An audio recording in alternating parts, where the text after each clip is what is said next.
The reception hall stretched wide across the center of Galactic Council Station, its curved walls showing the stars beyond. Hundreds of beings from dozens of worlds moved through the space, their voices mixing into a sound like distant water. Some walked on 2 legs, others on 4 or 6. Some had scales, others had fur, and a few seemed to be made of something that looked like living crystal. Aura moved through the crowd with practiced grace. Her blue skin caught the light from overhead, and her 4 arms gestured as she spoke to other diplomats. She stood nearly 7 feet tall, which was average for her people. At her side, walking quietly, was her husband Daniel. Daniel Carter stood at 6 feet tall, which made him shorter than most of the beings around him. His skin was pale, his hair dark brown and cut short. He wore simple clothes, nothing fancy, just a dark jacket and pants. His eyes were brown and calm as they watched the room. He did not speak much, just nodded when others greeted his wife. "Ara, my dear friend," Ambassador approached them, his reptilian face pulling into what might have been a smile. His scales were deep green and his eyes were yellow with vertical pupils. "I am pleased you could attend, but surely you did not need to bring your human mate to such a gathering. These discussions can be quite intense. Perhaps he would be more comfortable in your quarters." Ara's eyes narrowed slightly. "Daniel is perfectly capable of attending diplomatic functions, Ambassador. He understands more than you might think." Made a sound that the translator rendered as a chuckle. Of course, I meant no offense. It is simply that humans are so delicate. The gravity here is set to standard, which I know must be difficult for him. And the air mixture, while breathable for humans, cannot be ideal for such a fragile respiratory system." Daniel said nothing. He simply looked at with those calm brown eyes, then glanced at his wife. Ara squeezed his hand with one of hers. "My husband is stronger than he appears," she said, her voice firm. "Naturally you would think so," another voice joined the conversation. Commander stepped forward, his massive frame towering over even Ara. He was from a warrior species, built like a wall of muscle covered in gray skin marked with ritual scars. "Love makes us see our mates as more than they are, but facts remain facts. Humans come from a low-gravity world with minimal threats. They live short lives and fall ill easily. These are not insults, merely observations." Daniel met the commander's gaze but did not speak. His expression remained neutral, almost gentle, but something in his eyes suggested he was listening to everything, measuring every word. "When did Earth join the Council?" asked another diplomat, a being that floated rather than walked. 15 years ago, was it not? Barely any time at all. Your people are still learning how the galaxy works, human." 16 years, Daniel said quietly. His voice was soft, not weak, but controlled. "First contact was 16 years ago." "Ah, he speaks," said. "Tell me, human Daniel, what do you do? Are you also a diplomat like your wife?" "No," Daniel said, "I help where I can."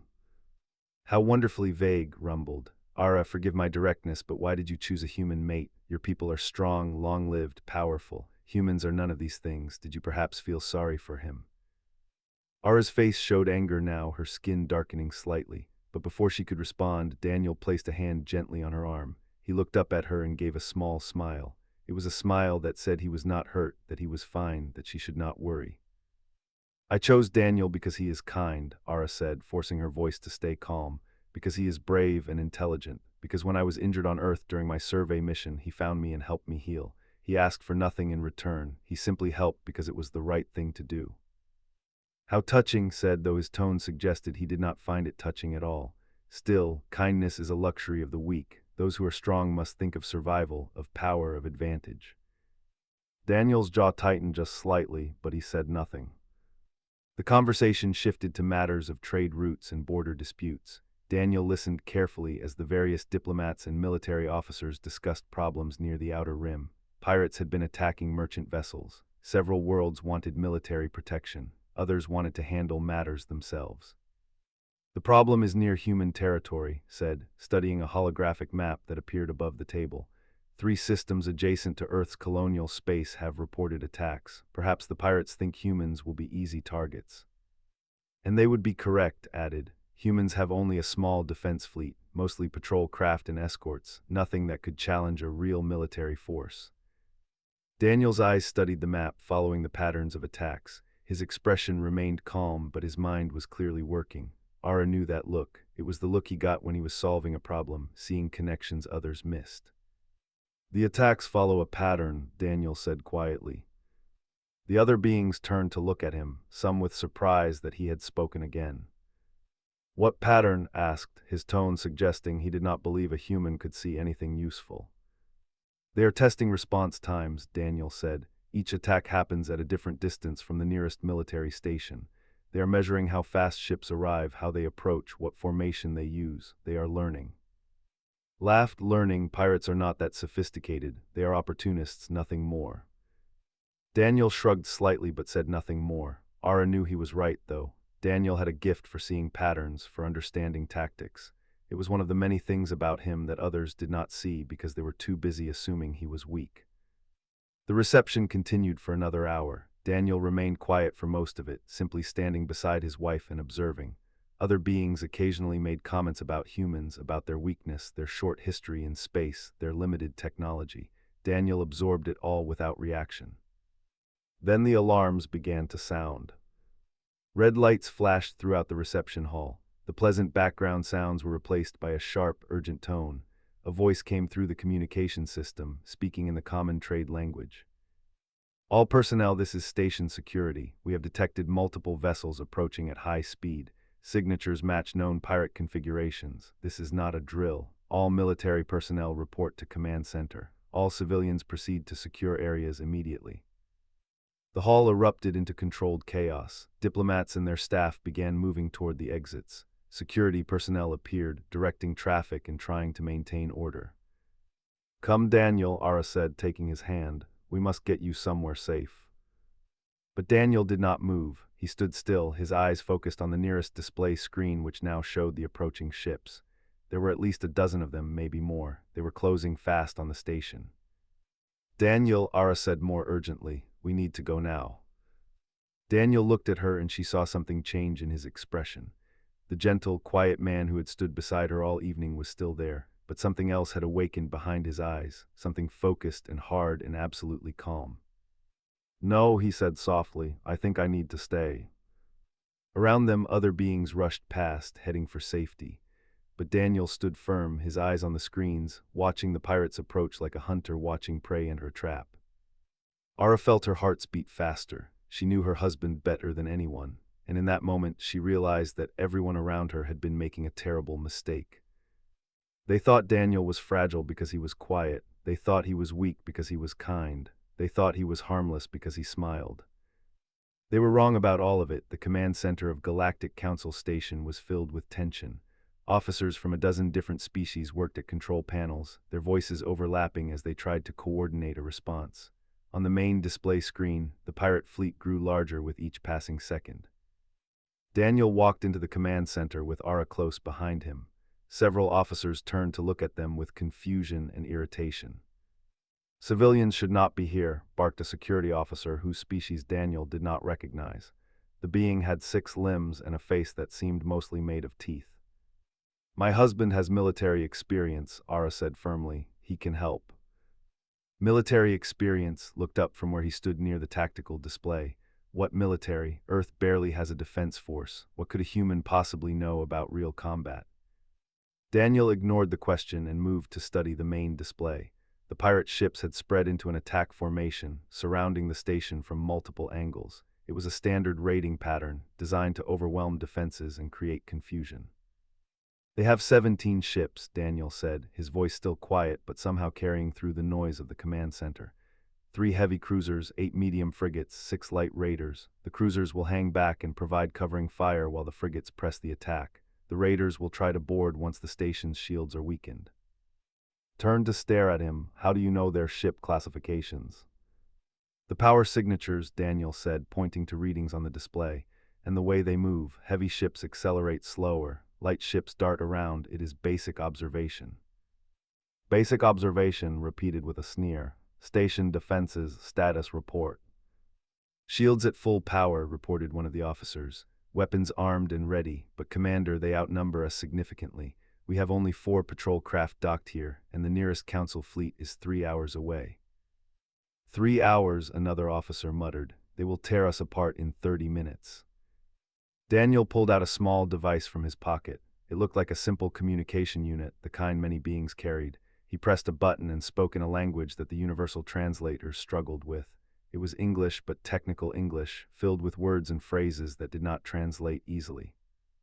This is Carter, authorization code Delta 79. I need immediate response, current location. Yes, I know the protocols. This is priority alpha. Every being in the command center turned to stare at him. Even Ara looked surprised. What are you doing? Demanded. Calling for help, Daniel said simply, putting the device away. Help from where? Your Earth survey ship laughed, though it sounded forced. One small vessel will not change anything. We will see, Daniel said. On the screen, the pirate fleet sent a transmission. The lead ship's captain appeared on the display. He was from a species known for aggression, with a face that looked like it had been in many fights. His eyes were cruel. Galactic Council Station, this is Captain of the Free Raiders. Your station contains wealth and resources we require. Surrender now and we will allow most of you to live. Resist and we will take what we want from your wreckage. Activated the response channel. This is Ambassador of the Galactic Council. Your attack on this station is an act of war against all member species. Withdraw now or face consequences.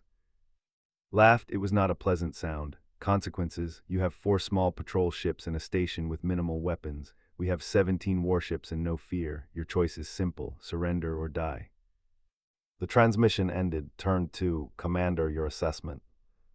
Studied the tactical display with a grim expression. They are correct about our situation. We can hold them off for perhaps 20 minutes, maybe 30 if we are lucky. Not long enough for help to arrive. We should evacuate who we can and prepare to lose the station. Unacceptable, snapped. This station represents the unity of the Council. If we abandon it to pirates, we show weakness to the entire galaxy. Then we die here, said bluntly. Those are the only 2 choices. No, Daniel said, there is a third option. Everyone turned to look at him again. The human stood calmly, his hands in his pockets, his expression thoughtful. He did not look afraid, he did not even look worried. And what option is that? Asked, his tone mocking. Will you talk them to death with your human philosophy? Look at your sensors, Daniel said, pointing to one of the displays. 3 contacts approaching from Sector 7. An officer checked the readings. He is right, 3 ships moving fast, very fast. They are not broadcasting Council identification codes. More pirates, someone asked. No, Daniel said, those are Earth ships. The room fell silent. On the display, 3 vessels emerged from faster-than-light travel. They were larger than anyone had expected, their hulls dark and angular. They moved with precision, falling into formation as they approached the station. Those cannot be exploration vessels, said, his voice low. Those are military craft, heavy military craft. Yes, Daniel said. But Earth does not have a fleet like this, insisted. Intelligence reports show only patrol boats and light escorts. These ships are destroyer class at minimum, possibly cruisers. Intelligence reports show what we wanted you to see, Daniel said quietly. Earth learned long ago not to enter unknown territory unprepared. Ara moved closer to her husband. Daniel, what is happening? He looked at her with gentle eyes. I am sorry I did not tell you everything, but Earth keeps some secrets for good reasons. On the display, the pirate fleet reacted to the new arrivals. His face appeared again on the screen, but this time he looked less confident. Unknown vessels, identify yourselves, he demanded. One of the Earth ships responded. The voice was human, female, speaking an accented but clear common language. This is Captain Lisa Grant of the Earth Defense Ship Guardian. You are attacking a diplomatic station. Stand down immediately or be fired upon. Earth Defense Ship laughed, but it sounded nervous. Humans are not warriors, everyone knows this. You are merchants and explorers, nothing more. Then you know very little, Captain Grant replied, her voice cold. I am giving you one warning, leave now. Cut the transmission and signaled his fleet to attack. The pirate ships opened fire on the station, their weapons lighting up space with energy blasts. The 3 Earth ships moved. They moved with a speed and precision that shocked everyone watching. They did not charge straight in like most military vessels would. Instead, they split up, each one taking a different angle of approach. Their movements were coordinated, flowing like they had practiced this exact maneuver 1,000 times. Weapons fire erupted from the Earth ships. Their targeting was perfect, their timing exact. 3 pirate frigates took critical hits in the first 5 seconds of engagement. Impossible, breathed. No one can target that accurately at those speeds. Humans can, Daniel said. We have been fighting wars with computers and precision weapons for centuries. Our targeting systems are very, very good. The battle unfolded on the displays. The Earth ships danced through space, avoiding pirate fire with sharp turns and sudden accelerations. Every shot they took seemed to hit. Every movement seemed calculated 3 steps ahead. Stared at Daniel. Who are you, really? Daniel met his gaze. I am Ara's husband. I am a human who wanted to leave war behind and find peace. But before that, I served in Earth's Defense Command for 20 years. I was a tactical officer, then a captain, then a fleet coordinator. You lied to us, said accusingly. No, Ara said sharply. He simply did not tell you his entire history. Would you have treated him better if you knew, or would you have feared him? Would you have seen him as a threat instead of a person? The ambassador had no answer for that. On the screen, 2 more pirate ships were disabled. The Earth vessels pressed their advantage, forcing the pirate fleet into defensive positions. Captain Grant's voice came through the station's communications again. Station Command, this is Guardian. We have the situation under control, but the pirate flagship is powering up something big. It looks like a siege weapon. Recommend immediate evacuation of civilian sectors. Daniel moved to the tactical console. An officer started to stop him, but waved the officer away. Daniel's fingers moved across the controls with practiced ease, pulling up sensor data and battle projections. The flagship has a plasma lance, he said. It takes about 5 minutes to charge. Once it fires, it will punch through the station's shields and hit the reactor core. The explosion will destroy everything within 20 kilometers. Can your ship stop it? Asked. Daniel studied the display. His expression grew dark. Not before it fires. The flagship has heavy shields. It would take sustained fire to break through, and we do not have enough time. Then we evacuate, said. There are over 2,000 beings on this station, Ara said. Many of them are children, delegates' families. We cannot evacuate everyone in 5 minutes. Daniel's hands gripped the edge of the console. His jaw was tight, his eyes hard. Ara recognized the look. It was the same expression he had worn when he had found her injured on Earth, surrounded by predatory animals. It was the look of a man making a difficult choice. He picked up his communication device again and pressed several buttons. When he spoke, his voice was different, not louder but harder, absolute. This is Commander Daniel Carter, authorization code Omega-7. I am activating emergency protocols. Confirm. A response came immediately. Confirmed, Commander, protocols active, awaiting orders. Around the command center, aliens stared at Daniel with new understanding. Commander, not retired, not civilian. Commander Daniel stood at the tactical console, his hands moving across the controls with confidence that came from years of practice. The gentle man who had stood quietly beside his wife had not disappeared, but something else had emerged alongside him, something focused and precise and undeniably military. Guardian Sentinel Watchman, this is Carter. He spoke into his communication device, nomming the 3 Earth ships. Execute formation Delta. Sentinel, you have point. Guardian, take high position. Watchman, swing wide and come in from their blind side. Acknowledged, Commander, came the immediate responses. On the display, the 3 Earth vessels shifted their positions exactly as Daniel had ordered. Moved closer, his reptilian face showing confusion and anger. By what authority do you give orders to Earth military vessels? By the authority granted to all reserve commanders in the Earth Defense Command, Daniel said without looking away from the display. During crisis situations, any reserve commander can be activated with full operational authority. It is how we ensure Earth always has experienced leadership available, even in unexpected situations. You told us you were retired, said. His voice was not angry, just surprised. I am retired from active duty, Daniel clarified.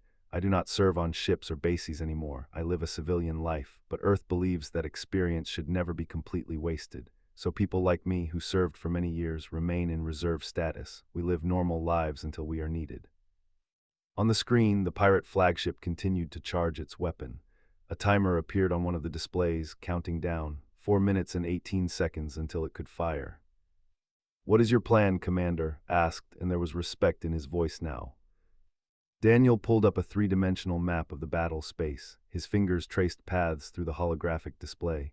The flagship's shields are strong at the front and sides, but weaker at the rear near the engine section. If we can get a ship behind it, we can concentrate fire on that weak point, but the other pirate ships will try to block any approach. So we need a distraction, said, understanding. Yes, Daniel agreed. Something that will make them commit their forces to one area while we slip a ship around to their weak side. The station could provide that distraction, suggested one of the station's officers. Our weapons are not strong enough to damage their flagship, but we could make them think we are trying to. Daniel shook his head. No, if the station fires, the pirates will target it with everything they have. The shields will not hold and people will die. He tapped the communication device again. Captain Grant, status report. We are engaging 6 pirate frigates, Commander, came the response. Weapon fire could be heard in the background. They are trying to keep us away from the flagship. Our shields are holding at 82%. Minor damage to Sentinel's port side. Understood. Prepare to execute Plan Carter 7 on my mark. There was a brief pause. Carter 7, Commander, that plan is extremely dangerous. It requires one ship to draw all enemy fire while the others attack. I know what it requires, Captain, Daniel said. His voice was calm but firm. I wrote the plan. Can you execute it? Another pause, longer this time. Yes, Commander, we can execute. Ara touched Daniel's arm gently. When he turned to look at her, she saw concern in his eyes, concern for what she was thinking.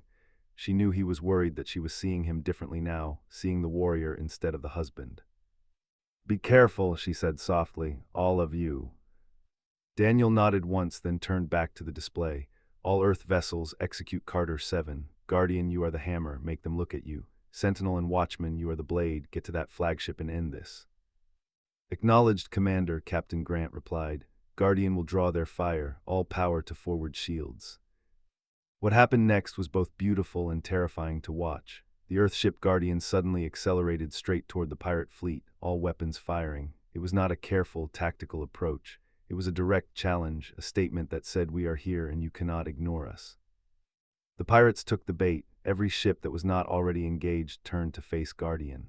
Weapons fire from a dozen vessels converged on the lone Earthship. Guardian's shields flared bright blue as they absorbed the impacts. Alarms sounded on the bridge, audible through the open communication channel. Shields at 60%, someone reported. 50%, forward sections taking damage. Hold position, Captain Grant ordered her crew. We need to keep their attention just a little longer. While Guardian drew the pirate fleet's fury, the other 2 Earth ships moved like shadows. They used the debris field from damaged pirate vessels as cover, staying low and quiet. Their energy signatures were reduced, making them harder to detect. Watched with the eyes of a warrior who recognized brilliant tactics. Your Captain Grant is sacrificing her ship to give the others a chance. She is risking her ship, Daniel corrected. There is a difference. Guardian has the strongest shields and the best defensive systems. If any of our ships can survive that kind of fire, it is Guardian. But yes, she is taking a great risk. Guardian shields at 30%, came the report. Hull breaches on decks 3 and 4, casualties reported. Daniel's jaw tightened, but his voice remained steady. Stay with it, Captain, just a little more. On the display, Sentinel and Watchman had reached the flagship's rear section. They opened fire simultaneously, their weapons concentrating on the exact same point of the flagship's shields. The shields held for 3 seconds, then 5, then they began to flicker. Target their engine section, Daniel ordered. Maximum power. The 2 Earth ships poured everything they had into that weakening point. The flagship's shields collapsed. Energy beams struck the engine housing, and explosions rippled along the massive ship's rear. The pirate flagship's weapon, still charging, suddenly powered down as the ship lost energy. The countdown timer stopped at 1 minute and 47 seconds. Their siege weapon is offline, an officer reported. The flagship is disabled.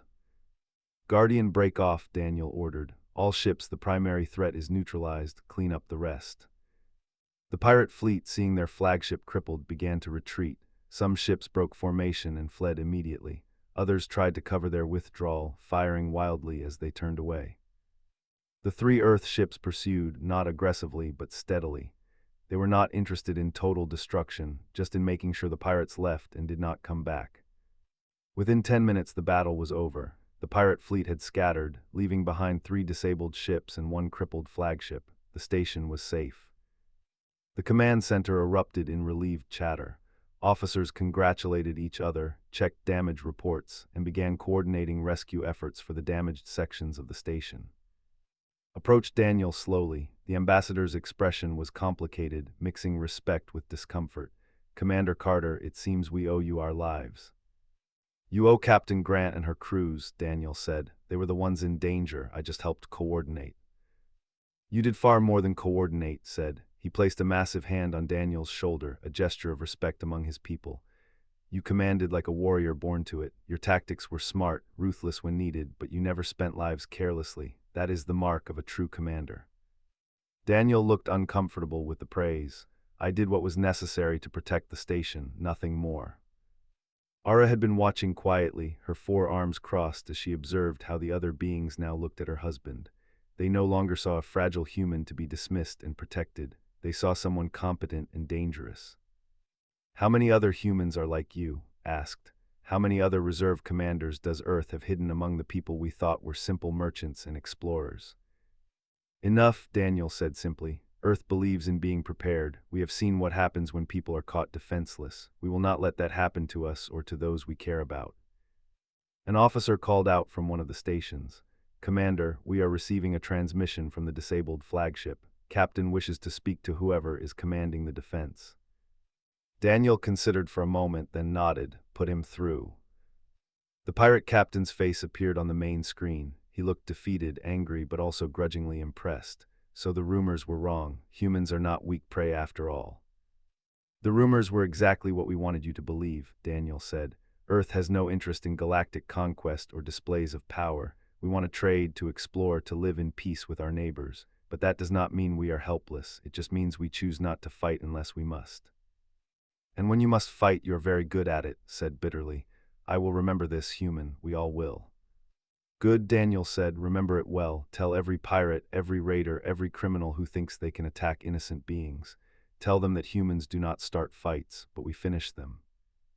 The transmission ended. Daniel stepped back from the console and took a deep breath.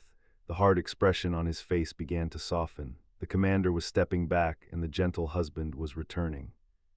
He turned to Aura. I am sorry you had to see that side of me. She shook her head and moved to embrace him, her forearms wrapped around him gently. I am not sorry, I am proud. You saved thousands of lives today, Daniel. You showed courage and skill. That is nothing to apologize for. But it changes things, he said quietly. They all know now. Earth cannot hide anymore. Everything will be different.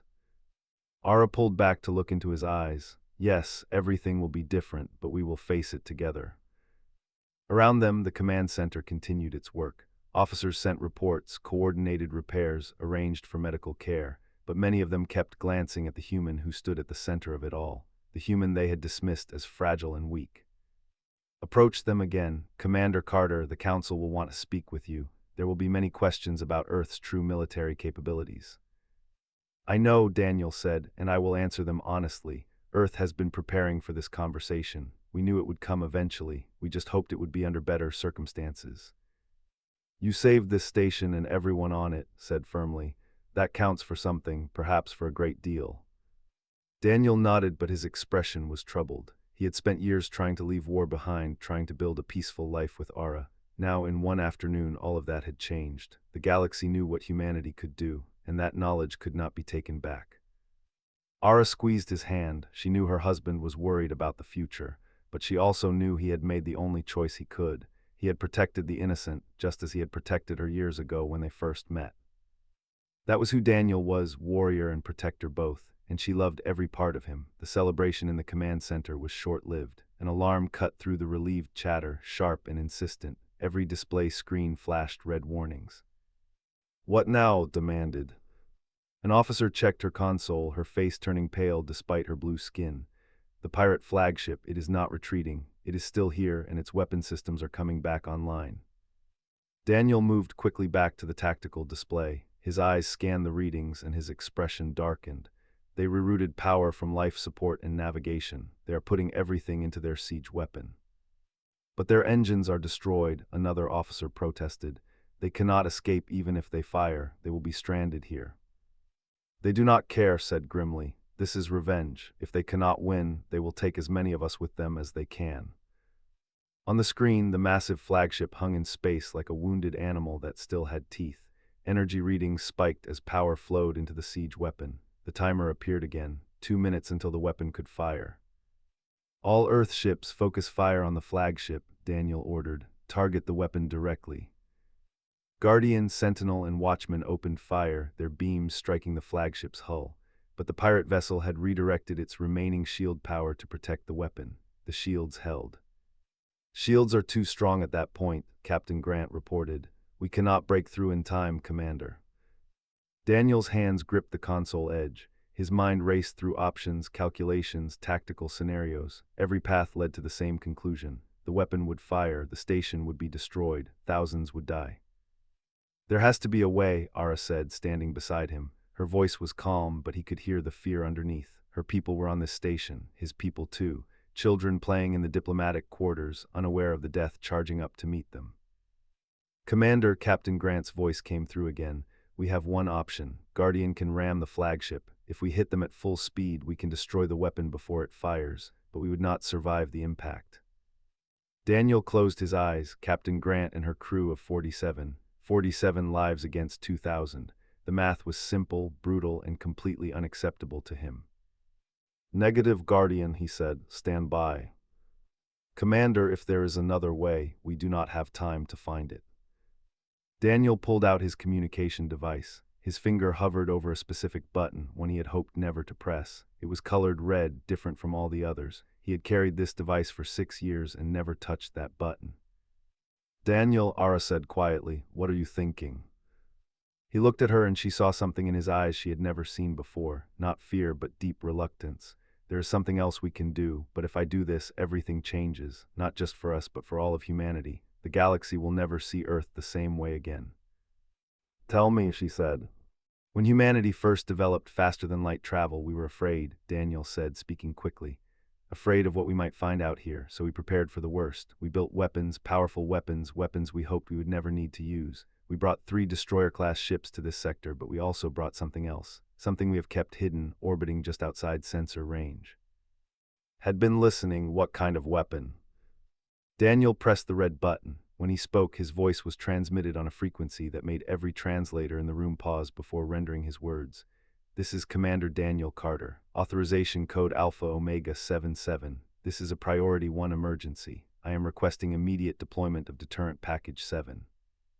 A voice responded, older, male, carrying the weight of authority. "Commander Carter, this is Fleet Admiral. Confirm you understand the implications of this request." "I understand, sir," Daniel said, "but we have a station full of civilians about to be destroyed by a pirate siege weapon. I have no other options."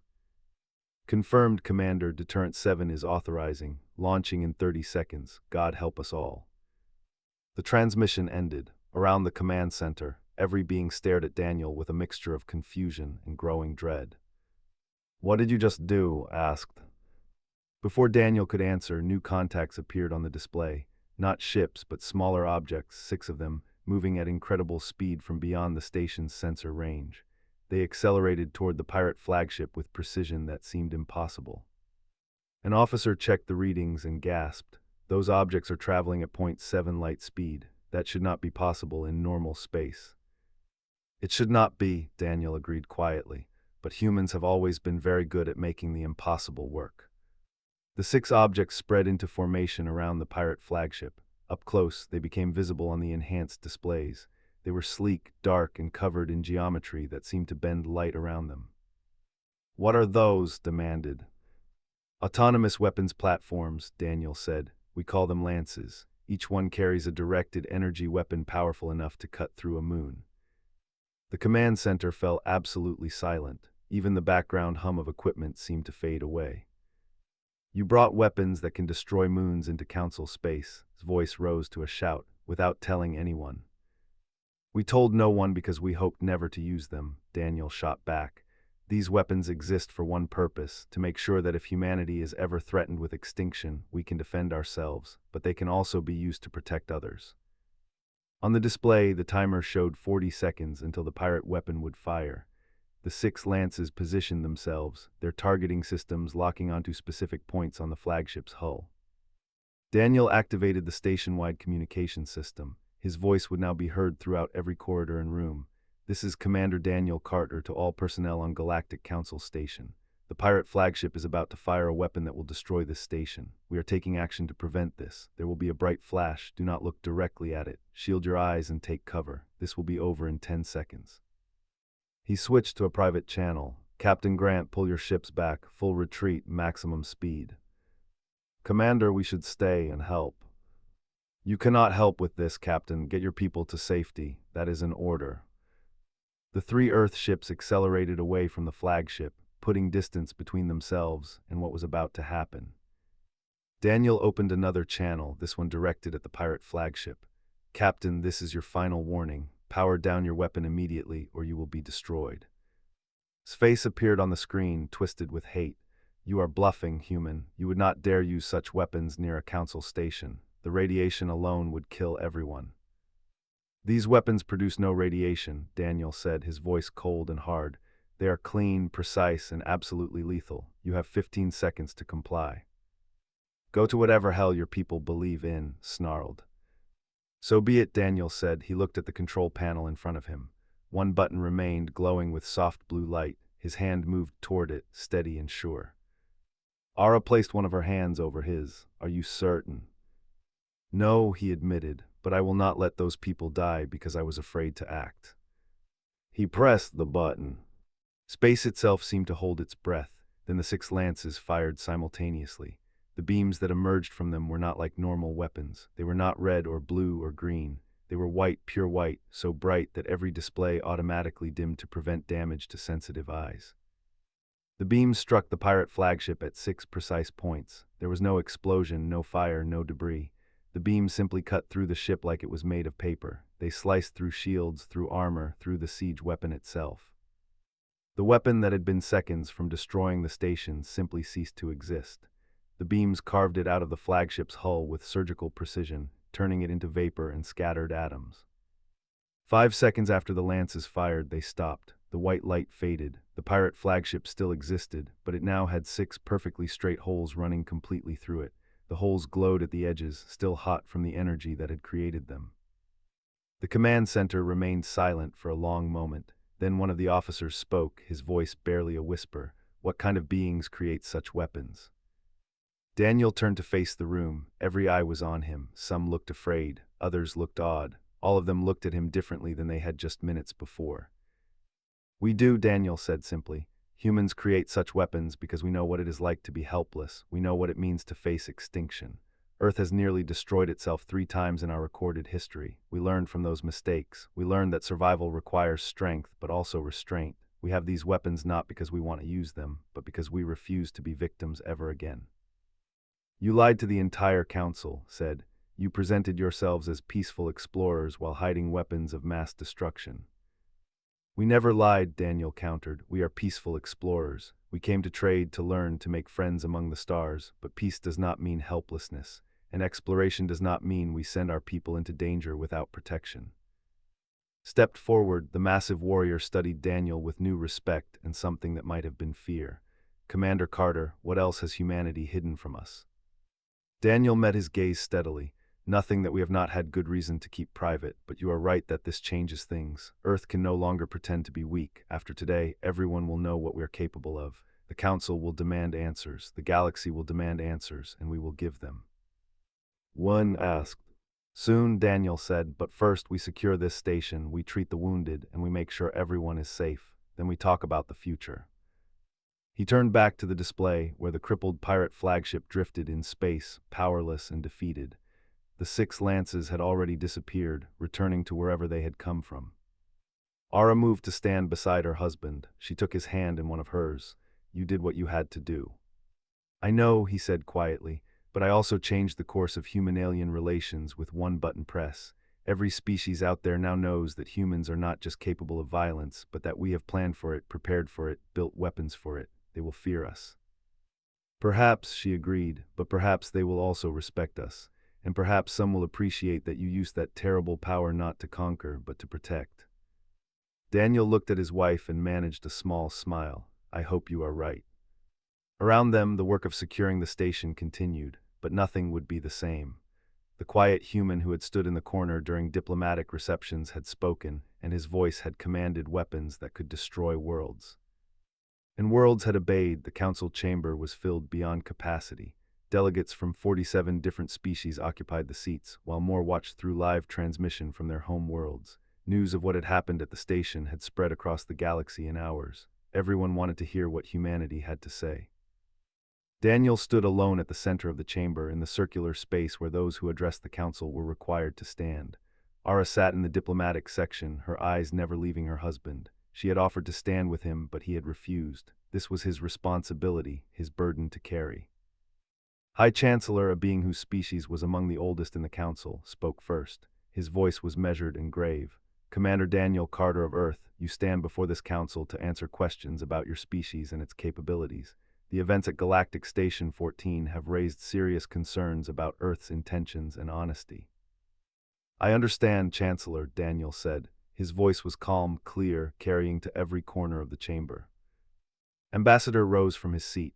Let us be direct, Commander. You and your species deceived us. You allowed us to believe humans were weak, technologically limited, and militarily insignificant, all while you hid weapons capable of destroying moons. How can we trust anything Earth says now? Daniel took a breath before responding. Ambassador, we did not deceive you. We simply did not volunteer information about our military capabilities. There is a difference. When Earth applied for council membership, we submitted all required documentation about our society, our technology, and our intentions. We answered every question asked. We broke no laws and violated no treaties. But you critical information, another delegate called out. Yes, Daniel admitted, we did, and I will tell you why. He looked around the chamber, meeting the eyes of beings from dozens of worlds. Earth's history is violent. For thousands of years, my species fought wars. We fought over land, over resources, over beliefs, over pride. We nearly destroyed ourselves multiple times. Nuclear weapons, biological warfare, environmental collapse. We came within moments of extinction more than once. The chamber was silent, listening. About 200 years ago, humanity reached a turning point, Daniel continued. We either had to change or die. We chose to change. We united our world, ended major conflicts, and turned our focus to survival and growth. When we developed faster-than-light travel, we faced another choice. How would we approach the unknown? Would we arrive as conquerors, as our ancestors might have, or would we try to be better? So you chose to appear weak, challenged. No, Daniel said firmly. We chose to appear peaceful. There is a difference. We came to the galaxy with open hands and honest intentions. We wanted to trade, to learn, to make friends, but we remembered our history. We remembered what happens to people who enter dangerous situations without protection. The warrior's presence commanded attention even in a room full of powerful beings. Commander Carter, I do not question your right to defend yourselves. Every species has that right. What concerns me is the scale. Your weapons are not defensive tools. They are instruments of destruction far beyond what is necessary for protection. You are right, Daniel said, and his honesty seemed to surprise many in the chamber. The lances are weapons of overwhelming force. They were designed that way deliberately. Earth has a military philosophy. If we must fight, we fight to end the conflict quickly and decisively. We do not believe in long wars or endless conflicts. We saw too much of that in our history. But such weapons create fear, said a delegate from a small world. How can we feel safe knowing humanity has such power? Daniel's expression softened. I understand your fear, I truly do, but consider this, how many times have humans used these weapons? Once. In the 16 years since we joined the Council, we have used them exactly once, and we used them to save lives, not to take them. Once is all it takes to destroy a civilization, another voice called out. You are absolutely right, Daniel agreed, which is why Earth has never deployed these weapons without multiple layers of authorization. What happened at the station required approval from our fleet admiral. It required my personal authorization code, and it required a crisis severe enough that no other option existed. These weapons are not toys. They are a last resort, nothing more. High Chancellor raised a hand, calling for order as murmurs spread through the chamber. Commander Carter, the Council must know, what other capabilities has Earth not disclosed? Daniel paused, considering his words carefully. Our military fleet is larger than we initially reported. We have approximately 200 warships of various classes, not the 40 we claimed. We have weapons technology that is advanced in certain areas, particularly in precision targeting and autonomous systems. We have defensive satellites around Earth and our colonies that could repel most conventional attacks. The chamber erupted in shocked conversation, had to call for order twice. 200 warships, voice cut through the noise. That makes Earth one of the strongest military powers in this region of space. Perhaps, Daniel said, but consider what we have not done with that power. We have not threatened our neighbors. We have not demanded territory or resources. We have not tried to dominate trade routes or enforce our will on others. We have simply existed peacefully, engaging in commerce and diplomacy like any other member species. A delegate from a species known for their philosophical approach to problems stood. Commander, you speak of restraint, but restraint is only meaningful when it is a choice, not a necessity. If Earth has always had this power, why did you wait until now to reveal it? Because we hoped we would never have to, Daniel said simply. We wanted to be known for our contributions to science, our art, our culture, not for our weapons, but circumstances forced our hand. When faced with a choice between revealing our strength or watching thousands of innocent beings die, the choice was clear. Ara stood and all eyes turned to her. May I speak, Chancellor? Nodded, the council recognizes Delegate Ara. She moved to stand beside Daniel, ignoring protocol that said only the one being questioned should occupy the center space. I have known Daniel Carter for 6 years. I have lived with him, spoken with him every day, shared my life with him. And I can tell you this, he is exactly who he appears to be. Kind, thoughtful, gentle when he can be, fierce only when he must be. He is not a liar or a deceiver. He is simply a man who has seen war and wants no more of it. You are biased, said. He is your husband. Yes, I am biased, Ara agreed, but that does not make me wrong. How many of you before today had negative experiences with humans? How many have been threatened, attacked, or cheated by Earth? How many have found human merchants to be dishonest, human diplomats to be aggressive, human civilians to be dangerous? The chamber was quiet, no one spoke up. Exactly, Ara continued. For 16 years, humans have been peaceful members of this council. They have followed our laws, honored our treaties, and contributed to our society. One day of revelation does not erase 16 years of honest behavior. Daniel looked at his wife with gratitude and love. She squeezed his hand briefly before returning to her seat. High Chancellor spoke again. The Council must deliberate on this matter. Commander Carter, you will be informed of our decision. Until then, Earth's status remains unchanged, but under review. I understand, Chancellor, Daniel said, but before I leave, may I say one more thing? Considered, then nodded. Speak. Daniel looked around the chamber one final time. I know many of you are afraid, I know some of you feel betrayed, but I ask you to consider this. Every species in this chamber has secrets. Every world has capabilities they have not fully disclosed. Some of you have weapons we know nothing about. Others have technologies you keep to yourselves. That is not deception. That is simply being careful in an uncertain universe. He paused, letting his words sink in. Earth does not want war, we do not want conflict. We want exactly what we have always wanted, to live in peace, to grow, to learn from our neighbors, but we also refuse to be helpless. We refuse to depend entirely on others for our protection, and most of all, we refuse to stand by when innocent beings are in danger, regardless of the cost to ourselves. If that makes us dangerous, then so be it, but I believe it makes us trustworthy. Because you now know that if you are ever in trouble, Earth will not abandon you. We will help, we will fight for you, we will protect you. The chamber remained silent as Daniel walked out. Ara followed him, and together they left the council building. Outside, the artificial sky of the station showed stars through the transparent dome. Daniel stopped walking and just looked up at them for a long moment. That went better than I expected, Ara said softly. Or worse, Daniel replied. Hard to tell. They will deliberate for days, maybe weeks. In the end, who knows what they will decide. Does it matter? He looked at her surprised. Of course it matters. If the Council decides to isolate Earth, to treat us as a threat, it could mean the end of everything we have worked for. Then we will deal with it, she said firmly. Together, but Daniel, you need to understand something. You did not change who humans are today, you simply showed them the truth. And the truth is that humanity is strong. That is not something to apologize for. I am not apologizing for being strong, he said. I am worried about what comes next. Fear leads to bad decisions. If the Council fears us too much, they might take actions that force us into conflict, self-fulfilling prophecy. Or, Ara said, they might realize that strength combined with restraint is exactly what the galaxy needs. There are threats out there, Daniel. Pirates-like are just the beginning. There are worse things in the dark spaces between stars. Maybe humanity's strength is something to be grateful for, not feared. Daniel smiled slightly. When did you become so optimistic? When I married you, she said, you taught me that even in darkness there can be light, even in violence there can be honor, even in power there can be kindness. They started walking again, heading toward their quarters. Behind them, the council continued to debate. Across the galaxy, billions of beings watched and wondered about the humans who had hidden such power. 3 weeks later, the council reached a decision. Earth would remain a member in good standing, but with new conditions. Human military capabilities would be registered and monitored. Earth would be given seats on several security councils with authority to help protect vulnerable worlds. In exchange, humanity would share certain technologies and provide military assistance when requested. It was not perfect, but it was fair. Earth accepted.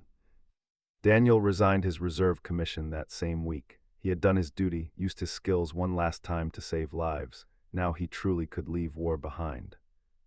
He and Ara returned to Earth, to a small house near the ocean where they had always planned to retire.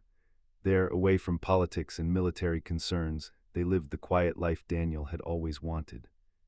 But things had changed. Humans were no longer seen as weak or fragile. They were respected, sometimes feared, but also trusted. When pirates attacked trade routes, the Council asked for human assistance. When colonies needed protection, human ships responded. Humanity had become what it always had the potential to be, not conquerors but guardians. On warm evenings, Daniel and Ara would sit on their porch and watch the sunset over the ocean. Sometimes they talked about their years on the station, about the day everything changed. But mostly they talked about simple things: what to plant in the garden, what to cook for dinner, plans for visiting friends. One evening, as the sky turned orange and purple, Ara asked him a question. "Do you regret it?" revealing what humanity could do. Daniel thought for a long time before answering. "I regret that it was necessary. I regret that fear and violence forced my hand, but I do not regret the choice itself. We saved those people. And maybe, in some strange way, we helped the galaxy understand that strength and peace are not opposites. They can exist together." "Like you," she said. "Like us," he corrected, taking her hand. They sat in comfortable silence as the stars began to appear overhead. Somewhere among those stars, Earth's ships patrolled trade routes, protected colonies, and stood ready to help those in need, not because they sought glory or power, but because it was the right thing to do. And in a galaxy that often seemed dark and dangerous, that simple truth shone brighter than any weapon humanity had ever built. The human who everyone assumed was fragile had shown them all that true strength comes not from hiding power, but from knowing when to use it and when to show mercy. His voice had risen, and worlds had listened, but more importantly, they had learned that even the strongest voice could speak words of peace. That was humanity's real gift to the galaxy. Not weapons, not technology, but the hard-won wisdom that power without compassion is meaningless, and that the strongest beings are often those who choose not to fight. Daniel and Ara, warrior and diplomat, destroyer and builder, human and alien, proved that different worlds and different hearts could come together. Their story became legend, told on 100 worlds as an example of how understanding could bridge any gap. But to them, it was simply their life, complicated, imperfect, and absolutely worth living. Together,